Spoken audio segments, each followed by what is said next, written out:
안녕하세요. 오늘은 인공지능, AI 분야에서요, 주목해야 하는데 아직은 좀 레이더망에 크게 잡히지 않은 그런 기업들을 좀 깊이 있게 살펴보려고 합니다. 네, 여러분도 뭐 엔비디아나 마이크로소프트 같은 그런 AI 거인들 이야기는 많이 들어보셨을 텐데요. 그렇죠. 워낙 많이 나오니까요. 네. 오늘 저희가 주목할 기업들은 좀 달라요. 뭐 헤드라인을 크게 장식하진 않지만 AI를 정말 실제 현장의 무기로 삼아서요. 특정 산업의 좀 고질적인 비효율 이런 걸 깨트리거나 오래된 방식을 혁신하는 그런 곳들이거든요. 맞습니다. 오늘 우리가 좀 들여다볼 기업들의 핵심은요. 단순히 무슨 AI 모델을 직접 개발하거나 반도체를 설계하는 데 있는 게 아니에요. 아, 그게 아니군요. 네. 이미 존재하거나 아니면 발전 중인 AI 기술을 이걸 지렛대 삼아서 각자 자기 영역에서 게임의 룰을 바꾸려고 한다는 점이죠. 게임의 룰을 바꾼다. 네. 뭐 보험, 신약 개발, 아니면 고객 관리, 심지어 국방까지도요. AI가 그냥 기술적인 유행이 아니라 실제 비즈니스 가치로 어떻게 연결되는지 상당히 흥미로운 사례들을 만나보실 수 있을 겁니다. 좋습니다. 그럼 먼저 기업 운영의 효율성을 높이거나 아니면 고객 경험을 AI로 바꾸려는 기업들부터 시작해 볼까요? 네, 좋죠. 예, 예를 들어 프레시웍스 여기가 좀 흥미로운데요. 주로 중소기업, 그러니까 SMB를 대상으로 고객 지원이나 영업관리용 SAS 솔루션을 제공하잖아요. 네, 그렇죠. 근데 프레디 AI라는 자체 AI 기능을 통합해서 대기업 수준의 자동화 경험을 중소기업에게 제공한다. 뭐 이런 전략인 거죠. 맞아요. 그 프레시웍스는 세일스포스나 뭐 서비스나우 같은 아주 큰 기업들이 비교적 좀 소홀히 하는 그 중소기업 시장을 파고든다는 점에서 상당히 영리한 포지셔닝을 하고 있어요. 아, 중소기업 시장? 네. 매출 성장률도 보면 한 10% 중반대 꾸준히 유지하고 있고 마진도 개선되는 추세는 꽤 긍정적인 신호로 볼 수 있죠. 그 AI 기반 자동화 기능이 먹힌다는 거네요. 중소기업들한테. 네, 그렇다고 볼 수 있겠죠. 하지만 여전히 그 수익성 확보라는 과제는 남아있긴 합니다. 아무래도 중소기업 시장 특성상 개별 계약 규모는 작지만 그 수를 많이 모아서 규모의 경제를 이루는 게 이들의 핵심 과제라고 할 수 있겠습니다. 중소기업을 위한 접근 가능한 AI 전략이군요.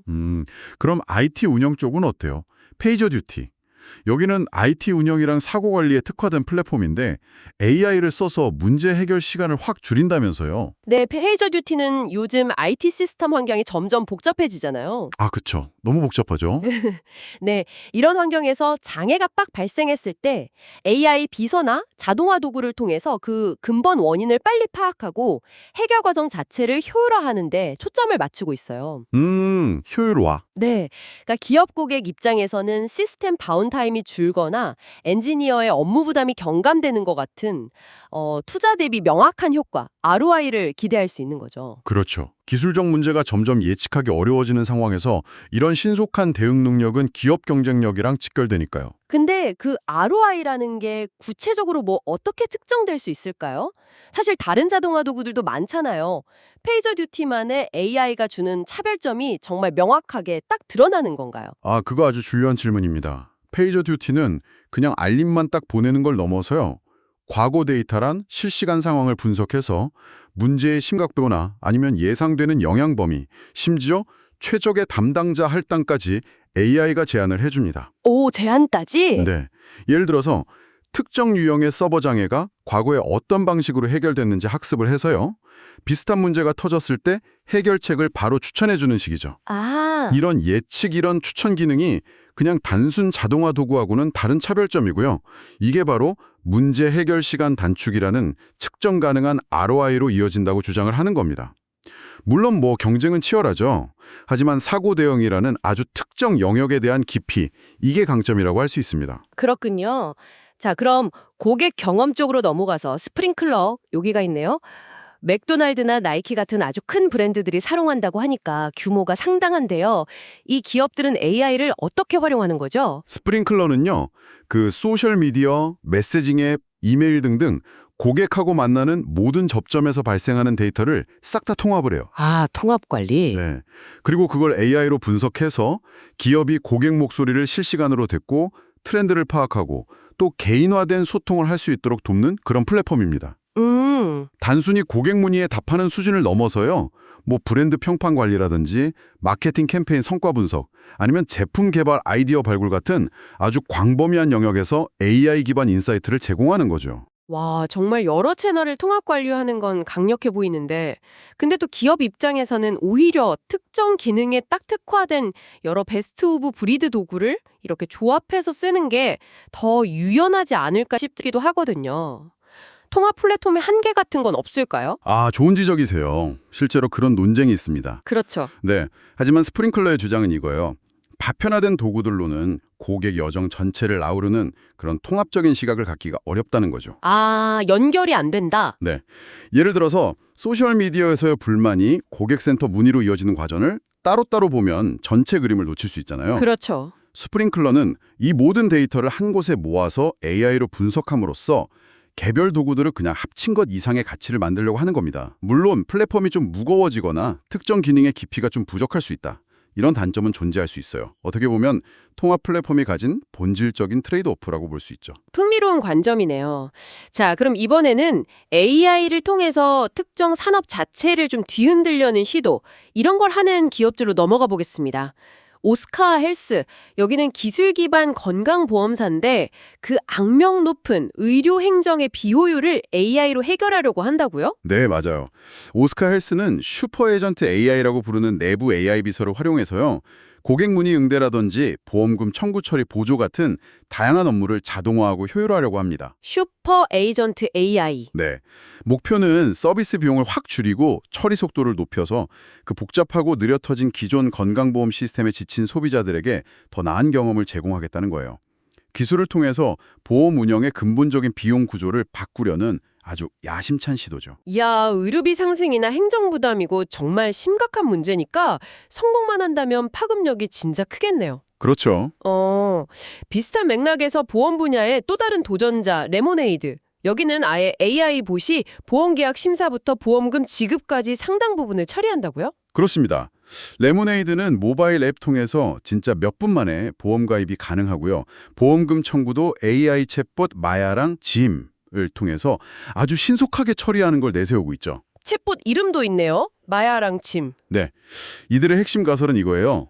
AI가 인간 심사관보다 더 빠르고 더 저렴하고 잠재적으로는 더 정확하게 위험을 평가하고 보험 사기를 걸러낼 수 있다는 거죠. 와, 이걸 통해서 확보한 비용 효율성을 바탕으로 경쟁력 있는 보험료를 제공하고 마진을 높이겠다, 이런 전략입니다. 굉장히 과감한 접견인데요. 근데 AI가 그 보험계약 심사의 정확성을 담보하면서 동시에 빠른 성장을 유지할 수 있을지 이건 아직 좀 증명이 필요해 보이는데요.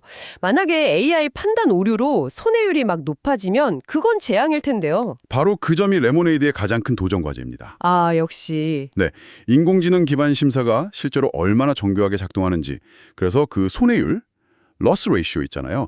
걷어들인 보험료 대비 지급한 보험금 비율, 이걸 얼마나 안정적으로 관리할 수 있는지가 관건입니다. 그렇죠. 보험의 핵심이니까. 네, 초기에는 빠른 성장하고 혁신적인 이미지로 주목받았지만 결국 보험업의 본질은 위험관리 능력에 있으니까요. 이 부분을 정말 데이터로 증명해낸다면 금융 서비스 분야에서 AI의 판도를 바꿀 수도 있는 아주 중요한 사례가 될 수 있습니다. 그렇군요. 자, 교육 분야로 눈을 돌려보면 너디라는 기업이 있습니다. 버시티 튜터스라는 브랜드를 통해서 AI 기반의 맞춤형 학습 플랫폼을 제공한다고요? 네, 너디는요, 반대한 학습 데이터랑 AI를 활용해서 학생 개개인의 학습 속도, 이해도, 선호하는 학습 방식, 이런 것들을 분석하고요. 그걸 바탕으로 최적화된 학습 콘텐츠와 튜터 매칭을 제공합니다. 오, 맞춤형 매치. 네, 그리고 또 AI 기반의 자동 채점이라든지 학습 진도 관리 도구 같은 걸 통해서 튜터들의 업무 효율성을 높여서 더 많은 학생들에게 서비스를 제공할 수 있도록 지원도 하고요. 어떻게 보면 인간 튜터의 전문성이랑 상호작용에다가 AI의 확장성, 그리고 개인화 능력을 결합한 모델이라고 할 수 있겠습니다. 이야, 1,000억 달러 규모의 거대한 튜터링 시장에서 인간과 AI의 협업 모델이라니 이거 확실히 차별화될 수 있겠네요. 자, 이번에는 데이터 분석과 새로운 발견의 AI를 활용하는 기업들을 좀 살펴보겠습니다. 리커전 파마슈티커스. 여긴 생명공학 분야인데 AI로 신약 개발 속도를 높인다. 엔비디아와의 파트너십도 눈에 띄고요. 리커전의 핵심 경쟁력은요, 단순히 AI를 활용한다는 점을 넘어섭니다. 그 이상인가요? 네, 이들은 자체 개발한 자동화된 실험 플랫폼을 통해서 매주 수백만 개의 세포 이미지를 생성해요. 수백만 개요? 매주? 네, 그리고 이 방대한 시각적 데이터랑 다른 생물학적 데이터를 AI로 분석해서 약물 후보 물질을 발굴하거나 기존 약물의 새로운 용도를 찾는 작업을 수행합니다. 즉, AI가 분석할 고품질의 독점 데이터를 대규모로 생산하는 능력 자체가 중요한 차별점인 거예요. 와, 엔비디아와의 협력은 이런 대규모 AI 모델을 훈련하고 추론하는 데 필요한 컴퓨팅 파워를 확보하기 위한 그런 전략적인 선택이라고 봐야죠. 단순히 AI를 쓰는 게 아니라 AI를 위한 데이터 공장을 돌리는 것에 가깝군요. 와, 그렇다면 이들의 성공 가능성은 어떻게 봐야 할까요? 시가총액이 한 20억 달러 수준이면 기대치가 상당히 반영된 것 같은데요. 맞습니다. 시장은 리커전의 접근 방식이 전통적인 신약 개발 과정을 획기적으로 단축시키고 성공률을 높일 수 있다.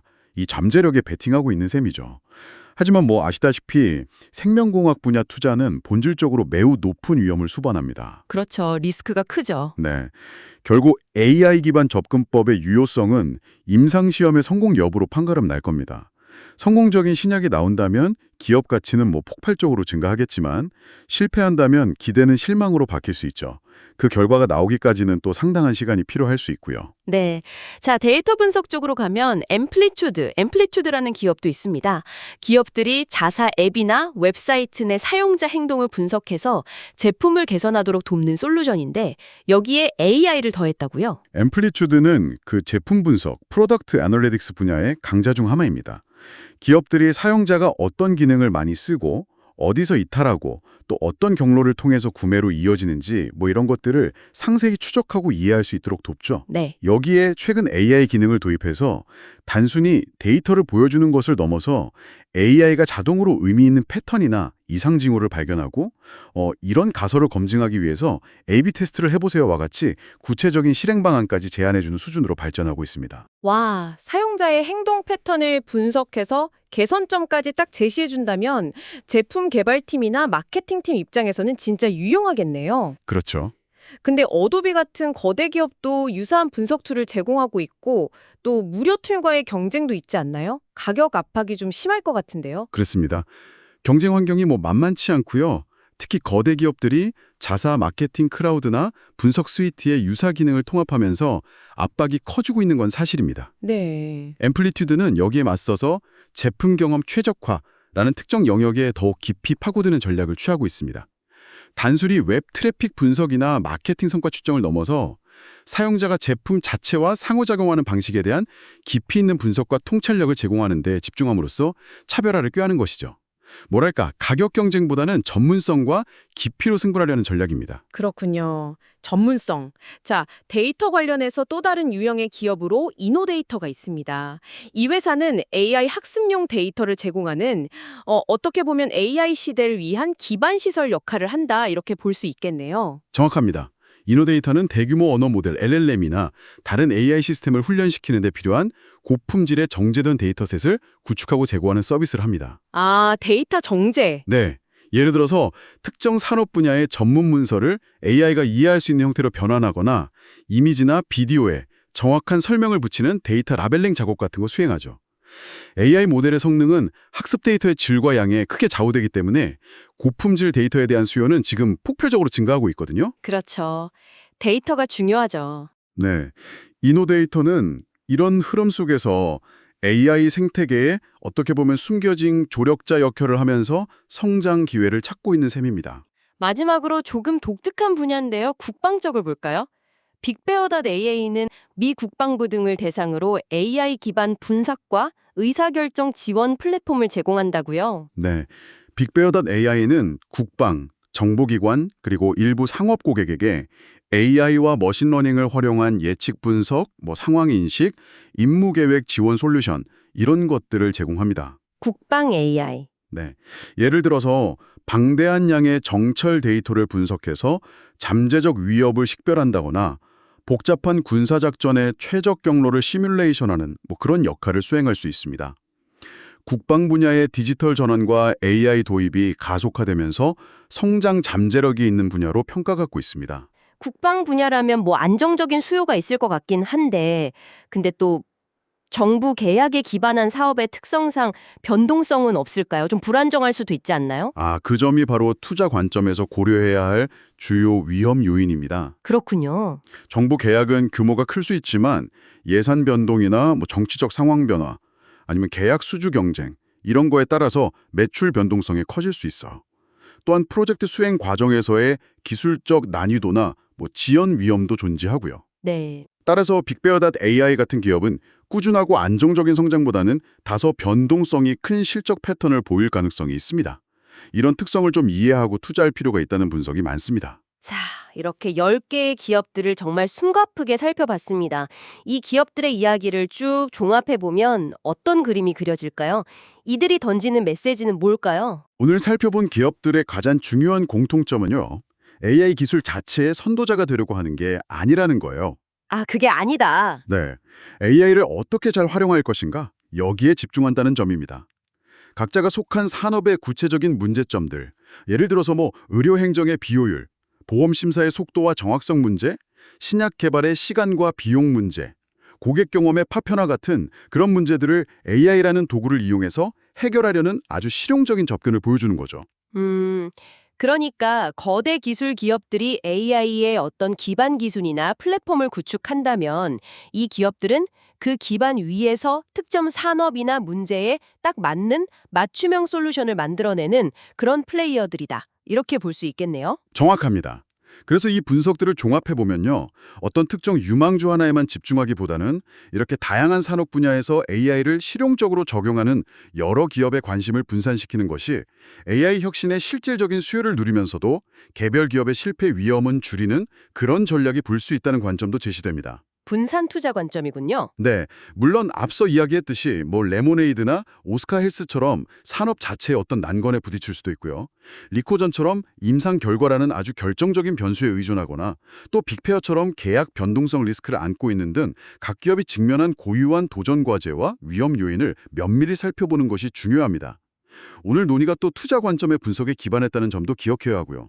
네, 맞습니다. 오늘은 AI라는 이 거대한 흐름 속에서 각자의 방식으로 길을 찾아 나서는 아주 흥미로운 기업들을 만나봤습니다. AI가 세상을 어떻게 바꿀지에 대한 논의가 참 활발한데요. 오늘 이야기가 그 변화의 좀 구체적인 양상들을 엿보는 그런 기회가 되었기를 바랍니다. 함께 깊이 파고들어 주셔서 감사합니다. 네, 마지막으로 이런 질문을 한번 던져보면서 마무리하고 싶습니다. 투자 가치를 떠나서요. 오늘 우리가 본 것처럼 특정 산업이나 문제 해결에 고도로 전문화된 AI 솔루션들이 계속 등장하는 이 현상은 장기적으로 산업 구조에 어떤 영향을 미칠까요? 아, 좋은 질문이네요. 이런 작고 날렵한 전문 기업들이 계속해서 새로운 영역을 개척해 나갈까요? 아니면 결국에는 기술과 자본을 가진 거대 플랫폼 기업들에게 흡수 통합되는 방식으로 귀결될까요? 더 나아가서 AI가 이렇게 특정 업무 영역 깊숙이 파고들면서 그 분야에서 일하는 우리에게 요구되는 핵심 역량은 앞으로 또 어떻게 변화하게 될지 한 번쯤 생각해 보시면 좋겠습니다.